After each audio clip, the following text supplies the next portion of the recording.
கர்த்தருடைய பரிசுத்த நாமம் மகிமைப்படுவதாக. இந்த நாள் இந்த காலைகளிலே கர்த்தர் நம்மை அவற்றை பலப்படுத்தும்படியே நமக்கு தருகிற வார்த்தை யோவான் எழுதின சுவிசேஷம் அவருடைய 17வது அதிகாரம் அதனுடைய 25வது வசனம்.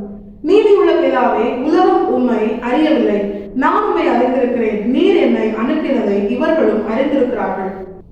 கர்த்தருடைய பரிசுத்த நாமம் மகிமைப்படுவதாக. இந்த வசனத்தை கொண்டுதான் தேவதேவர்களாகி நம்மை இன்று அவற்றை பலப்படுத்துகிறார். இந்த வசனத்துக்கு அநேக ஆவிக்குரிய அர்த்தங்கள் இருந்தாலும் இந்த நாள்ல கர்த்தர் நமக்கு காண்பித்து தருகிற பிரதானமான சத்தியம் என்ன தெரியுமா? நானும் நீங்களும் ஆராதிக்கிற தேவன் இரக்கம் உள்ளவர், அன்புள்ளவர், கிருபை நிறைந்தவர், தயவுள்ள தேவன். அது மாத்திரமல்ல, நானும் நீங்களும் ஆராதிக்கிற தேவன் நீதி உள்ளவர். அவர் நீதி உள்ள நியாயாதிபதியா இருக்கிறார். உலகத்துல நாம் பார்க்கிற ஜனங்கள், உலகத்தில் இருக்கிற நியாயாதிபதிகள், அதிகாரிகள், இவங்க எல்லாருமே நீதி உள்ளவர்கள் அப்படின்னு கேட்டா நிச்சயமா இல்லை. ஆனா நானும் நீங்களும் ஆராதிக்கிற தேவன் எப்படிப்பட்டவர் தெரியுமா? நீதியும் நியாயமும் அவருடைய சிங்காசனத்தின் ஆதாரம் என்று சங்கீதக்காரன் சொல்லுகிறான். அவர் நீதி உள்ள தேவன். தம்முடைய கிரியைகள்ல, தம்முடைய செயல்பாடுகள்ல எவ்வளவேனும் நீதி தவறாமல் செயல்படுகிற ஒரு தேவன்.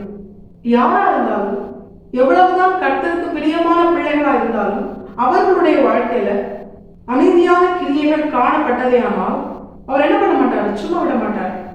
எனக்கு ரொம்ப பிரியமான பிள்ளை அப்படின்னு சொல்லி தன்னுடைய பிள்ளை தவறு செய்யும் பொழுது அதை பார்த்து விட்டு சும்மா இருக்கிற தகப்பன் அல்ல நானும் நீங்களும் ஆராதிக்கிற தேவன். அவர் யார் தெரியுமா? தன்னுடைய இருதயத்திற்கு ஏற்றவன் என்று சாட்சி பெற்ற தாவீது தன்னுடைய வாழ்க்கையில தேவனுக்கு பிரியமில்லாத ஒரு கிரியைகளை செய்யும் பொழுது நம்முடைய தேவன் தாவீதை சிட்சித்தார். ஏன்னா அவர் நீதி உள்ள தேவன். அவருடைய கிரியைகள்ல எவ்வளவேனும் அநீதி காணப்படாது. நீதியும் நியாயமும் அவருடைய எல்லா செயல்களிலும் வெளிப்படுவதை நம்மால் பார்க்க முடியும். இந்த வசனம் இன்னொரு காரியத்தையும் சொல்கிறது, அவரை உலகம் அறியவில்லை என்று. இதை தியானிக்கும் பொழுது கர்த்தர் உணர்த்தின ஒரு காரியம்தான், நம்முடைய தேவன் நீதி உள்ளவர் என்பதை உலகம் அறியாததுனால இந்த உலகத்துல கண்டிப்பா என்ன இருக்காது? நீதியான காரியம் இருக்காது. பிரசங்கி தன்னுடைய வாக்கியத்தில் எடுத்துரைக்கும் பொழுது, உலகத்துல நீதி ஸ்தலத்துல நீதி இல்லை, நியாயஸ்தலத்துல அநியாயம் இருக்கிறது என்று அவன் பிரசங்கிப்பதை வேதம் நமக்கு காண்பிக்கிறது. நீதி உள்ள தேவனை அறியாத இந்த உலகத்துல நிச்சயமா நீதி இருக்காது. அப்படி உலகத்துல நீதி இல்லை அப்படின்னு சொல்லி தேவபிள்ளைகளாகி நாம் கலங்கி போக வேண்டிய அவசியம் இல்லை. ஏன் தெரியுமா? அவர் நியாயத்திற்கு ஜெயம் கிடைக்கும் வரைக்கும் நெறிந்த நாளிலே முடியாமலும் மங்கி எறிகிற திரியை அணையாமலும் எல்லா ஜனத்தினுடைய வாழ்க்கையிலும் நீதியும் நியாயமும் செய்கிற தேவனாயிருக்கிறார். ஏழையானவன் தம்மை தேவனுக்கு ஒப்புவிக்கிறான் என்று சங்கீதக்காரன் சொல்கிறான். ஏன் தெரியுமா? ஏழையின் நீதி இந்த பூமியில அது மாற்றப்படுகிறது. ஏழையான ஜனங்களுக்கு இந்த பூமியில நீதி இல்லை. உலகம் அவரை அறியாதனால உலகம் நீதியையும் அறியவில்லை. ஆனா ஆண்டவர் எல்லாரும் தள்ளப்பட்ட ஒரு ஏழையா இருந்தாலும், திக்கற்ற பிள்ளையா இருந்தாலும், இந்த உலகத்துல ஒருவேளை அவனுக்கு நீதி கிடைக்காம இருந்தாலும், பரலோகத்திலே ஒருவர் இருக்கிறார். அவர் நீதி உள்ள தேவன். அவரை சகலத்தையும் சிருஷ்டித்தவர். அவர் நினைச்சா என்ன வேணாலும் செய்வார். அவ்வளவு பெரிய தேவன். அவர் அப்படிப்பட்ட திக்கற்றவர்களுக்கும் ஏழைகளுக்கும் நீதி செய்ய அவர் பட்டயத்தோடு வருவார் என்று வேதம் சொல்லுகிறது. திக்கற்றவர்களுடைய சகாயர் பட்டயத்தோடு வருகிறார். இன்னைக்கு அதிகமா பலனற்றவர்கள் நீதி புரட்டப்படுகிறது.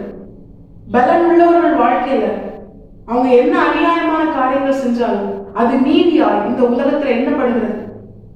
ஆனா நானும் நீங்களும் ஆராதிக்கிற தேவன் பூமி எங்கும் சுற்றி பார்க்கிற 7 கண்களை உடையவராயிருக்கிறார். அது எதை உணர்த்துகிறது? சகலமும் தேவனுக்கு தெரியும். எது நீதி, எது நியாயம், எது அநியாயம், எது அநீதி என்று சகலமும் கர்த்தர் அறிந்திருக்கிறார். அவர் சொல்லுகிறார், நான் நீதி உள்ள தேவனாய் இருக்கிறேன் என்று. அப்ப கர்த்தர் இந்த உலகத்துல ஒரு மனுஷனுடைய வாழ்க்கையில நீதியும் நியாயமும் கிடைக்காமல் அது எடுபட்டு போகும் பொழுது பரலோகத்தில் இருக்கிற நீதி உள்ள தேவன் அவனுக்காக நீதியும் நியாயமும் செய்ய அவர் எழுந்தருளுவார். அவர் நிச்சயமா எழுந்தருளுவார். நீதியும் நியாயமும் கர்த்தருடையது. அநியாயம் அநீதி எல்லாம் பிசாசுக்குரியது. தோற்று போன பிசாசின் கிரியை ஒருபோதும் ஜெயிக்காது. சகலத்தையும் ஜெயித்த ஆண்டவராக இயேசு கிறிஸ்துவுக்குரிய நீதியும் நியாயம் தான் எல்லா விதத்திலும், எல்லா காலத்திலும், எல்லா நேரத்திலும், எல்லா சூழ்நிலையிலும் அது ஜெயிக்கும். ஒருவேளை பார்க்கிறதுக்கு அநியாயமும் அநீதியும் ஜெயித்தது போல இருக்கலாம். ஆனா முடிவிலே நீதியும் நியாயமும் விளங்கும்படியாய் செய்கிறவர் பரலோகத்தில் இருக்கிறார். அவர் சொல்ல ஆகும், அவர் கட்டளை இருக்கும். இப்படிப்பட்ட வார்த்தைகள், வசனங்கள், வேதத்தில் உள்ள சத்திய எழுத்துக்கள் நம்முடைய இருதயத்தை, நம்முடைய ஆவியை, நம்முடைய ஆத்மாவை, நம்முடைய சரீரத்தை அது உயிர் பெற செய்கிறது, அது பலப்படுத்துகிறது. கர்த்தர் உண்மை உள்ளவர். அவர் சொன்னதை சொன்னபடியே தேவ பிள்ளையின் வாழ்க்கையில நிறைவேற்றி முடிப்பார். ஒரு உலக மனுஷ வாழ்க்கையில அநீதியோ அநியாயமோ ஜெயிக்காமல் அவனுக்கு கிடைக்க வேண்டிய நீதியும் நியாயத்தையும் கர்த்தர் கிடைக்க பண்ணுவாரேயானால், தேவ பிள்ளைகளாகி நாம் அவருடைய சொந்த பிள்ளைகள், தேவனால் தெரிந்து கொள்ளப்பட்ட தேவஜனங்களாகி நாம் அவருடைய சொந்த பிள்ளைகளாய் தேவன் நம்மை மாற்றி இருக்கிறார். நிச்சயமாய் நம்முடைய வாழ்க்கையில நீதியும் நியாயமும் இந்த உலகத்துல கிடைக்காம எடுபட்டு போகும் பொழுது பரலோகத்தில் இருக்கிற நீதி உள்ள தேவன் அதை பார்க்கிறார். நமக்காக நீதியும் நியாயம் செய்ய அவர் எழுந்தருளுவார்.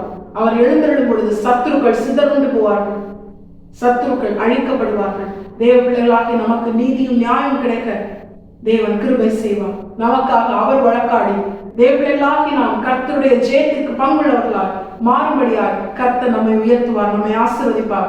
முடிவிலே சர்வவல்லமையுள்ள தேவன் நம்முடைய தேவனாய் அவர் மகிமைப்படுவார்.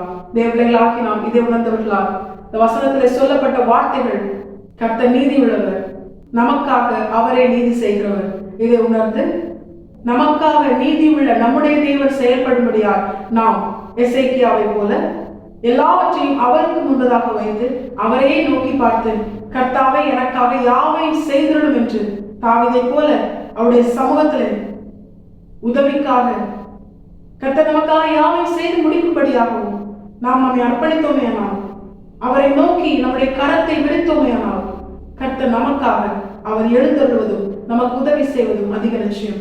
தேவர்களாகி நாம் இதை உணர்ந்தவர்களாய் ஒத்தாசை நீதி உள்ள தேவனிடத்தில் கேட்க நாம் நம்மை முழுமையாய் முழு இருதயத்தோடு கர்த்தரை பார்த்து அர்ப்பணிப்போம். கர்த்தர் தாம் சொன்னபடியே நமக்கு நீதி செய்து நம்முடைய நீதியை பிரகாசத்தை போலவும் நம்முடைய நியாயத்தை பட்ட பகலை போலவும் நம்மை சூழ்ந்திருக்கிற எல்லா கண்களும் காணும்படியாய் செய்து நம்மை உயர்த்தி நம்மிலே சர்வவல்லமையுள்ள தேவன் மகிமைப்படுவது அதிக நிச்சயம். தேவர்களாகி நாம் நம்மை முழுமையாய் கர்த்தரை பார்த்து அர்ப்பணிப்போம்.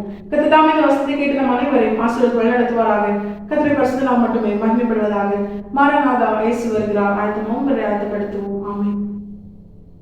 பலன் ஒன்றுமில்லை என்று நான் அறிவேன், அவர் பலன் இன்றும் குறையவில்லை.